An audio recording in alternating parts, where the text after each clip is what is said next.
Bonjour à toutes et à tous, bienvenue à ce nouveau Good Morning Market du mardi 27 août 2019. Donc les indices européens ont ouvert en territoire négatif ce matin, et ce notamment suite au développement, une nouvelle fois, du dossier commercial sino-américain, puisque malgré les déclarations accommodantes de Donald Trump intervenues hier en marge du G7, la Chine, par le biais de son ministère des Affaires étrangères et de son ministère du Commerce, a informé que Pékin n'avait pas fait part de son intention aux États-Unis de revenir à la table des négociations. Donc, s'agit-il d'un malentendu? Beaucoup de journalistes remettent en cause les propos qu'a tenus Donald Trump en ce début de semaine, des propos qui ont été vus par certains comme voulant rassurer les marchés. Donc sans plus attendre, nous allons prendre connaissance du calendrier économique de ce jour. Alors, aujourd'hui, le calendrier est peu fourni. Donc comme vous pouvez le voir, nous allons prendre connaissance cet après-midi à partir de 16 heures de l'indice de confiance du consommateur américain pour le mois d'août, donc qui est publié par le Conference Board. Donc je vous rappelle que cet indice de confiance est surveillé de très près par la Fed. D'ailleurs, nombreux sont les membres de la Réserve fédérale qui ont informé et qui ont déclaré à plusieurs reprises que le moral du consommateur américain était bon, se montrait résilient. Donc que la Réserve fédérale n'avait pas besoin d'intervenir et n'avait pas besoin de procéder à une nouvelle baisse des taux d'intérêt. Ensuite, à 22h30 ce soir, nous prendrons connaissance de la variation des stocks hebdomadaires de pétrole aux États-Unis, donc pour la semaine passée, donc la semaine terminée au 23 août 2019. Donc, selon plusieurs analystes interrogés par Reuters, ces derniers tablent sur une réduction de 2,1 millions de barils de pétrole brut. Alors, enfin, nous allons prendre connaissance, donc voilà, la représentation graphique des cours de l'indice allemand, le DAX 30. Donc, comme vous pouvez le voir, là je suis très dézoomé, nous pouvons constater donc qu'il y a une sorte de configuration chartiste d'une épaule, tête, épaule inversée. Voilà, si je dézoome un petit peu plus, voilà ici, épaule, tête, épaule inversée. Donc cela ne pourra se confirmer qu'en cas de franchissement de la ligne de coût. Donc la ligne de coût qui se situe aux alentours des 11 850, 11 880 points sur l'indice allemand. Donc pour l'heure, les cours, comme je l'indiquais, ont ouvert en territoire baissier. Alors notamment en Allemagne, nous avons eu la confirmation que le produit intérieur brut allemand pour le second trimestre de l'année 2019 s'était contracté, moins 0,1%. Ajoutez également à cela hier l'indice de confiance du climat des affaires en Allemagne pour le mois d'août, publié par l'IFO Institute, qui était en très net recul, et ce pour le 6e mois consécutif. Et on a un petit peu toutes ces données économiques qui pèsent sur la première économie européenne, qui est l'Allemagne, donc ce qui explique notamment le recul des cours. Donc là, nous voyons actuellement que les cours tentent de repartir à la hausse, donc ils vont tester leur moyenne mobile à 50 périodes.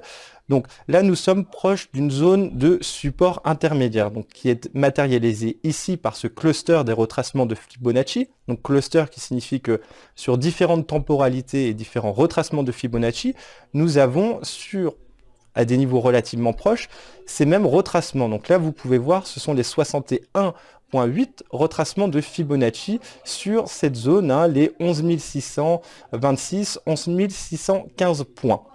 Donc nous surveillerons en cas de baisse des cours sur l'indice allemand, de ne pas franchir, comme je l'indiquais, cette zone matérialisée ici par un nouveau cluster sur les 11 550 points, qui viendrait tout simplement invalider la figure chartiste que nous venons d'identifier, l'épaule tête-épaule inversée. Enfin, sur le marché de l'or, donc nous avons constaté hier que les cours de l'or avaient retracé à la baisse. Donc aujourd'hui, nous voyons qu'ils se maintiennent au-dessus des 1530 $ l'once d'or, sous fond de regain des tensions dans cette guerre commerciale qui oppose les États-Unis et la Chine. Donc vous voyez, là, les cours sont toujours soutenus. Donc là, ils évoluent au-dessus de leur support intermédiaire des 1530 $, l'once d'or, et ils ne parviennent pas à s'affranchir de leur résistance qui se situe autour de 1534 $ l'once.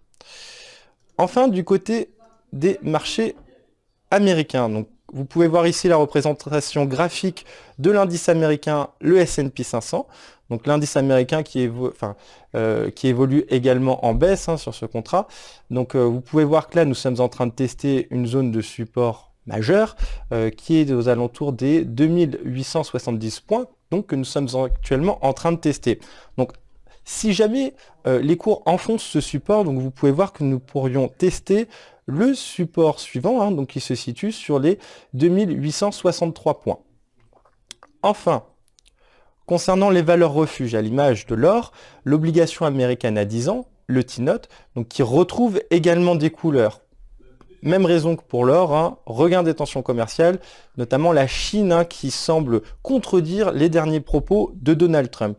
Donc là, nous assistons à un retour à la hausse donc, de l'obligation américaine. Donc qui dit retour à la hausse indique des rendements sur l'obligation américaine à 10 ans qui décroît. Donc le taux est une fonction inverse de l'obligation américaine. D'ailleurs, hier, nous avons assisté à une nouvelle fois à l'inversion de la courbe des taux américains entre l'échéance à 2 ans, entre les taux à 2 ans et le taux à 10 ans. Enfin, du côté des matières premières, donc le pétrole, donc sur le contrat du pétrole WTI, donc nous pouvons voir que les cours tentent de s'affranchir justement de leur zone de résistance, donc matérialisée ici par les 54 $, donc ils se sont affranchis et vont en direction de leur moyenne mobile à 50 périodes. Alors attention cependant, parce qu'avec les derniers développements autour du dossier iranien, notamment le président Hassan Rouhani qui a déclaré plus tôt dans la matinée que si les États-Unis ne levaient pas les sanctions qui pèsent sur Téhéran, notamment l'embargo sur le pétrole iranien, l'Iran maintiendrait le statu quo. Donc voilà, nouvelle pression sur les cours du WTI. Et en plus de cela, techniquement, nous pouvons constater ici un croisement à la baisse de la moyenne mobile à 200 périodes par la moyenne mobile à 50 périodes. Donc si les cours enfoncent le support actuel, donc là un petit peu plus bas qui est sur les 53,73 $ le baril, nous pourrions revisiter les niveaux de ce début de semaine, donc les 53,20 $ le baril de pétrole. Donc je vous remercie d'avoir suivi ce Good Morning Market. Je vous souhaite à toutes et à tous une excellente journée. N'hésitez pas à liker, commenter et même partager cette vidéo. Au revoir.